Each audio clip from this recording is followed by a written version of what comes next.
ಮಾಜಿ ನಗರಸಭೆಯ ಅಧ್ಯಕ್ಷ ಅಂತ ಗಿರಿಜಕ್ಕನವರು, ಮಾಜಿ ನಗರಸಭೆ ಅಧ್ಯಕ್ಷರು ಸದಸ್ಯಂತ ಬಾಸಿಲ್ ಡಿಸೋಜರವರು, ನಮ್ಮ ಅತ್ಯಂತ ಗೌರವಿತರಾಗಿರೋಂಥ ಪ್ರಕಾಶ್ ಕಾಪಿಕಾಡ್ರವರು, ಅದು ನಮ್ಮ ಸನ್ಮಿತರಾಗಿರುವಂಥ ಸಂದೀಪ್ರವರು, ಮುರಳೀರವರು, ನಮ್ಮ ಯುದ್ಧ ಅಧ್ಯಕ್ಷ ಅಂತ ರಶೀದ್ ಕೋಡಿರವರು, ಗ್ರಾಮ ಪಂಚಾಯತ್ ಸದಸ್ಯ ಅಂತ ಸರೋಜಿನಿ ಅಕ್ಕನವರು ಹಾಗೂ ಪ್ರಭಾವತಿ ಮುಂತಾದ ಮುಖಂಡರು ಉಪಸ್ಥಿತರಿದ್ದಾರೆ. ವೃತ್ತಿಪರ ಶಿಕ್ಷಣದ ವಿದ್ಯಾರ್ಥಿಗಳ ಬಗ್ಗೆ ನಿರ್ಲಕ್ಷ್ಯ ವಹಿಸಿ ಭವಿಷ್ಯ ದಿನಗಳಲ್ಲಿ ಯಾರು ಈ ಸಮಾಜಕ್ಕೆ ದೊಡ್ಡ ಮಟ್ಟದ ಆ ಒಂದು ಶಕ್ತಿ ಆಗಲಿಕ್ಕೆ ಇವತ್ತು ತಯಾರಾಗಿ ನಿಂತಿದ್ದಾರೆ, ಅವರ ಆತ್ಮಸ್ಥೈರ್ಯವನ್ನು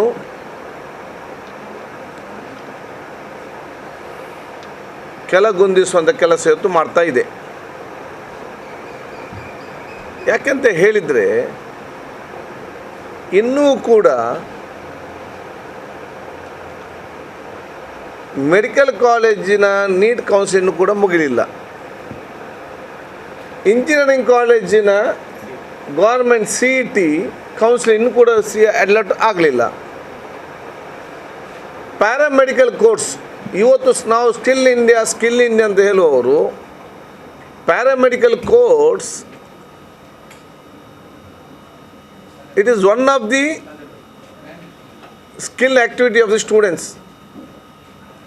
ಪ್ಯಾರಾಮೆಡಿಕಲ್ ಕೋರ್ಸ್ ಯಾವುದಿದೆ ಅದು ಡಯಾಲಿಸಿಸ್ ಟೆಕ್ನಿಷಿಯನ್ ಇರಲಿ, OT ಟೆಕ್ನಿಷಿಯನ್ ಇರಲಿ, ಐ ಟೆಕ್ನಿಷಿಯನ್ ಇರಲಿ, ನರ್ಸಸ್ ಇರಲಿ, ಫಿಸಿಯೋಥೆರಪಿ ಇರಲಿ, ಆಪ್ಥಮಾಲಜಿ ಇರಲಿ, ಸ್ಪೀಚ್ ಆ್ಯಂಡ್ ಹಿಯರಿಂಗ್ ಇರಲಿ, ಲ್ಯಾಬ್ ಟೆಕ್ನಿಷಿಯನ್ಸ್ ಇರಲಿ, ಅದು ಇಮೇಜಿಂಗ್ ಟೆಕ್ನಾಲಜಿ ಇರಲಿ, ಇದೆಲ್ಲ ಯಾವುದು it is one of the skills. ಆ ಸ್ಕಿಲ್ ಕಲಿಸಿಕೊಂಡು ಅದನ್ನು ಮುಂದಿಸ್ಕೊಂಡು ಹೋಗೋದಲ್ಲ.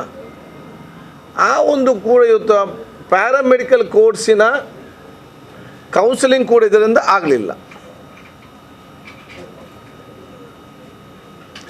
ಪ್ಯಾರಾಮೆಡಿಕಲ್ ಕೋರ್ಸಿನ ಕೌನ್ಸಿಲಿಂಗ್ ಆಗದೆ ಇವರು ಮ್ಯಾನೇಜ್ಮೆಂಟ್ ಸೀಟ್ ಫುಲ್ ಮಾಡಲಿಕ್ಕೆ ಅವಕಾಶ ಮಾಡಿಕೊಟ್ಟು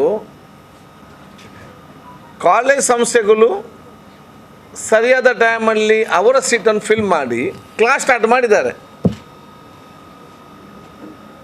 ಅದು ಯಾರಿನ್ನು ಕೌನ್ಸಿಲಿಂಗ್ ಅಪ್ಲಿಕೇಶನ್ ಆಗಿ ಕಾಯ್ತಾ ಇದ್ದಾರೆ ಅವ್ನಿಗೆ ಇನ್ನೂ ಕೂಡ ನನಗೆ ಸೀಟ್ ಸಿಗ್ತದೆ ಇಲ್ವೋ ಅಂತ ಗೊಂದಲದಲ್ಲಿದ್ದುಕೊಂಡು ಅವರ ಭವಿಷ್ಯತ್ತು ಅಲ್ಲೋಲಕಲ್ಲೋಲವಾಗಿದೆ. ಇನ್ನು ಕಾಲೇಜಿನಲ್ಲಿ ಸೀಟ್ ನೀಟಿಯಲ್ಲಿ ಕೆಲವರಿಗೆ ಸೀಟ್ ಸಿಕ್ಕಿದ್ರು ಕೂಡ CETಯಲ್ಲಿ ಅವರು ಇಷ್ಟು ದಿವಸಗಳ ಕ್ಲಾಸಿಗೆ ಆಲ್ಟರ್ನೇಟಿವ್ ಪರಿಹಾರ ಸರ್ಕಾರ ಏನು ಕಂಡುಹಿಡಿತದೆ?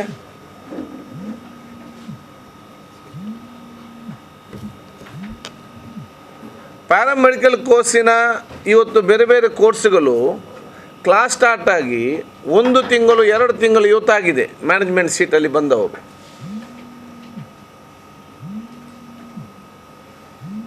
ಜನಸಾಮಾನ್ಯ ಯಾರೆಲ್ಲ ಇವತ್ತು ಒಳ್ಳೆ ಮಾರ್ಕ್ ಇದ್ದರೂ ಕೂಡ ಅವನಿಗೆ ಕೌನ್ಸಿಲಿಂಗಲ್ಲಿ ಸಿಕ್ಕುವಂಥ ಅವಕಾಶ ಇದ್ದರೂ ಕೂಡ ರಾಜ್ಯ ಸರ್ಕಾರ ಕೌನ್ಸಿಲಿಂಗನ್ನು ಸ್ಟಾರ್ಟ್ ಮಾಡದಿದ್ದ ಕಾರಣ ಇವತ್ತು ಬ್ಯಾಂಕ್ ಲೋನ್ ಮಾಡಿ ಇನ್ನೊಬ್ಬರ ಸಾಲ ತೆಗೆದು ಮಕ್ಕಳನ್ನು ತಂದೆ ತಾಯಂದರು ಕಷ್ಟಪಟ್ಟು ಅದು ಸೇರಿಸಿಬಿಟ್ಟಿದ್ದಾರೆ. ಯಾಕೆ ಮತ್ತೇನು ಸಮಸ್ಯೆ ಆಗೋದು ಬೇಡ ಅಂತೇಳಿ. ಅಷ್ಟು ಕೂಡ ಆಗದಿರೋದವರು ಈಗ ಕಾಯ್ತಾ ಇದ್ದಾರೆ. ಅವ್ರಿಗೇನು ಮಾಡಬೇಕಂತ ಆ ತಾಯಂದಿರಿಗೆ ಹೆತ್ತವ್ರಿಗೆ ಏನು ಮಾಡಬೇಕಂತ ಇನ್ನೂ ಕೂಡ ಇವತ್ತು ಗೊತ್ತಿಲ್ಲಂಥ ಪರಿಸ್ಥಿತಿ ಆಗಿದೆ. ಆದ ಕಾರಣ ತತ್ಕ್ಷಣ ಇವತ್ತು ಪ್ಯಾರಾಮೆಡಿಕಲ್ ಕೋರ್ಸ್ ಇದ್ದು ಇಂಜಿನಿಯರಿಂಗ್ದು CET ಮತ್ತು ನೀಟಿದು ತತ್ಕ್ಷಣ ಕೌನ್ಸಿಲಿಂಗನ್ನು ಆದಷ್ಟು ಫಾಸ್ಟ್ ಮುಗಿಸಬೇಕು. ಮತ್ತು ಯಾರ್ಯಾರಿಗೆ ಅರ್ಹತೆ ಇದೆ ಅದಕ್ಕೆ ಅನುಗುಣವಾಗಿ ಅವರವ್ರಿಗೆ ಏನಿದೆ ಶಿಕ್ಷಣಕ್ಕೆ ಒಂದು ಶಿಕ್ಷಣ ಪಡೆಯಲು ಆ ಒಂದು ವ್ಯವಸ್ಥೆ ಮಾಡಿ ಮ್ಯಾನೇಜ್ಮೆಂಟಿಗೆ ಮತ್ತು ವಿದ್ಯಾರ್ಥಿಗಳಿಗೆ ಮ್ಯಾನೇಜ್ಮೆಂಟಿಗೆ ನೆಮ್ಮದಿಯಿಂದ ಶಿಕ್ಷಣ ಕೊಡಲು ವ್ಯವಸ್ಥೆ, ವಿದ್ಯಾರ್ಥಿನಿಯರು ಶಿಕ್ಷಣ ಪಡೆಯುವಂಥ ವ್ಯವಸ್ಥೆಗೆ ಇವತ್ತು ಸರ್ಕಾರ ತತ್ಕ್ಷಣ ಕ್ರಮ ಕೈಗೊಳ್ಳಬೇಕು. ಸರ್ಕಾರದ ಈ ಡಿಲೇ ಆಗುವಂತಹ ಮತ್ತು ಇದರ ಬಗ್ಗೆ ಯಾವುದೇ ಕಾಳಜಿ ವಹಿಸಿದಾಗ ನಾವು ತೀವ್ರವಾಗಿ ಅದನ್ನು ನಾವು ಇವತ್ತು ಖಂಡಿಸ್ತೇವೆ. ಎರಡನೇದು ಪ್ರಮುಖ ಏನಂತ ಹೇಳಿದರೆ ನಮ್ಮಲ್ಲಿ second P U C exam ಆದ ನಂತರ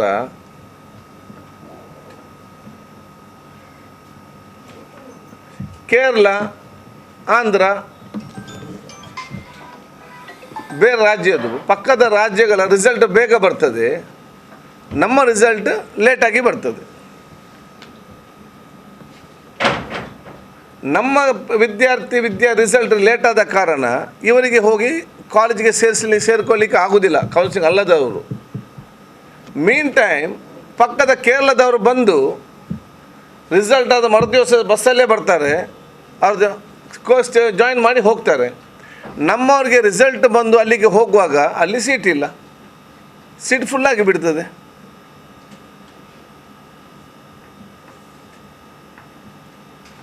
ಆದ ಕಾರಣ ಈ ರಿಸಲ್ಟ್ ಡಿಕ್ಲರೇಷನ್ ಡಿಗ್ರಿ ಮತ್ತು ಪಿ ಯು ಸಿದು ರಿಸಲ್ಟ್ ಡಿಕ್ಲರೇಷನ್ ಕೂಡ ಬೇರೆ ನಮ್ಮ ಪಕ್ಕದ ರಾಜ್ಯಕ್ಕಿಂತಲೂ ವೇಗವಾಗಿ ನಮ್ಮಲ್ಲಿ ಆಗಲಿಕ್ಕೆ ಸರ್ಕಾರ ಕ್ರಮ ಕೈಗೊಳ್ಳಬೇಕು.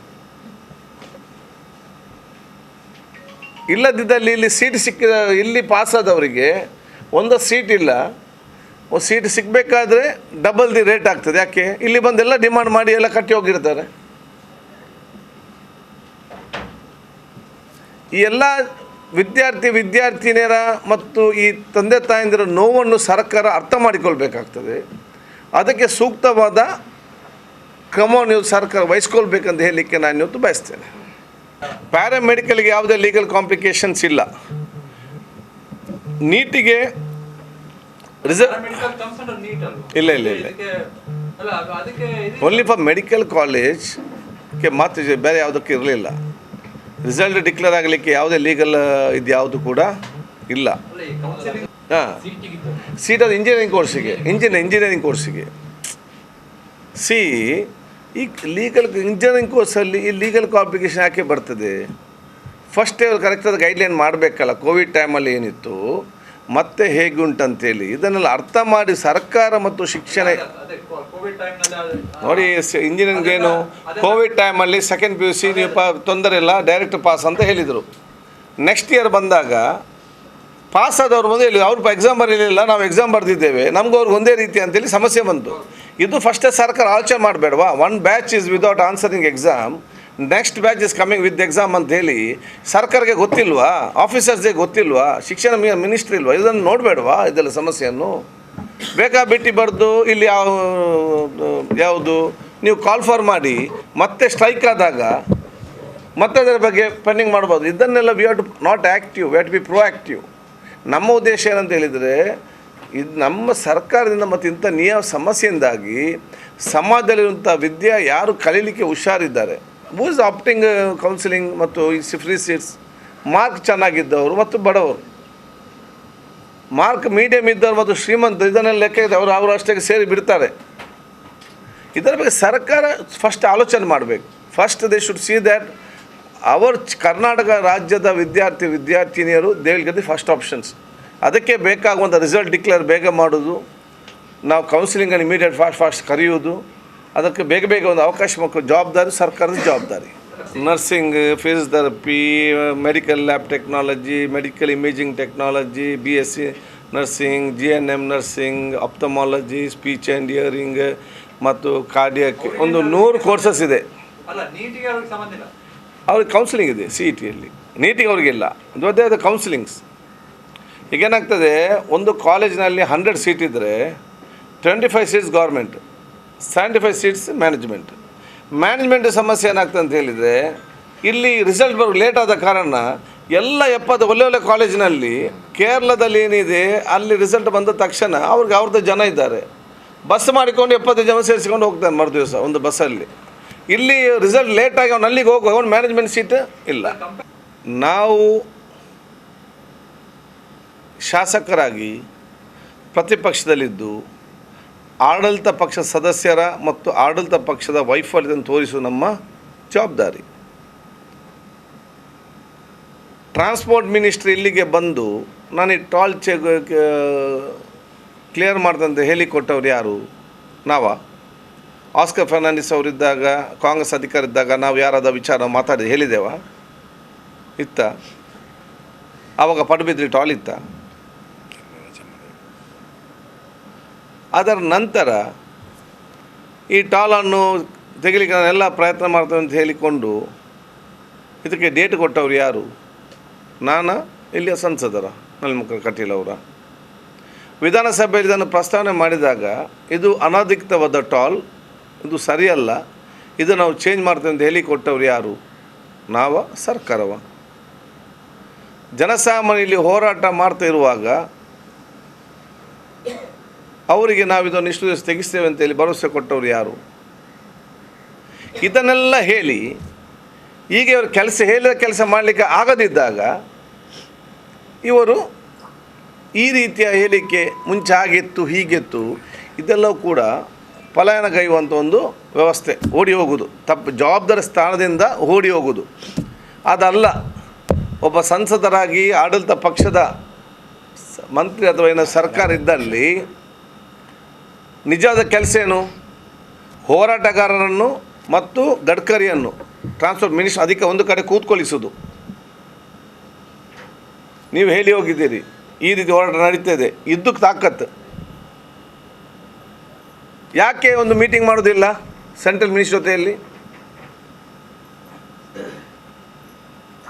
ಎಲ್ಲ ಶಾಸಕರನ್ನು ಕರೆಸಿಕೊಂಡು, ಹೋರಾಟಗಾರ ಬೇಕಾದ್ರೆ ಕರೆಸಿಕೊಂಡು, ಟ್ರಾನ್ಸ್ಪೋರ್ಟ್ ಮಿನಿಸ್ಟರ್ ಕಚೇರಿಯಲ್ಲಿ ಅಧಿಕಾರಿ ಮತ್ತು ಮಂತ್ರಿ ಮುಂದೆ ಕೂತ್ಕೊಂಡು ಇದಕ್ಕೆ ಯಾರಿಗೆ ಪರಿಹಾರ ಕಾಣಲಿಕ್ಕೆ ಆಗೋದಿಲ್ಲ? ಆಗ್ತದಿಲ್ಲೋ ಹೇಳಬೇಕಷ್ಟೇ. ಲೋಕಲ್ ಸಂಸದರು ಮತ್ತು ಲೋಕಲ್ ಶಾಸಕರು ಇದನ್ನು ಫಾಲೋಅಪ್ ಮಾಡದಿದ್ದರೆ ಮಿನಿಸ್ಟರ್ ಇಂಥ 1000 ಫೈಲಿಗೆ ಇರ್ತದೆ. ಇಂಥ 1000 ಟೋಲ್ ಸಮಸ್ಯೆ ಇದೆ ಈ ದೇಶದಲ್ಲಿ, ಇದೊಂದೇ ಅಲ್ಲ. ಯಾರಾದರೂ ಹಿಂದೆ ಬಿದ್ದು ಕೆಲಸ ಮಾಡ್ತಾನೆ ಜನಪ್ರತಿನಿಧಿ, ಅವರು ಮಾತ್ರ ಯಶಸ್ವಿ ಆಗಲಿಕ್ಕೆ ಸಾಧ್ಯ.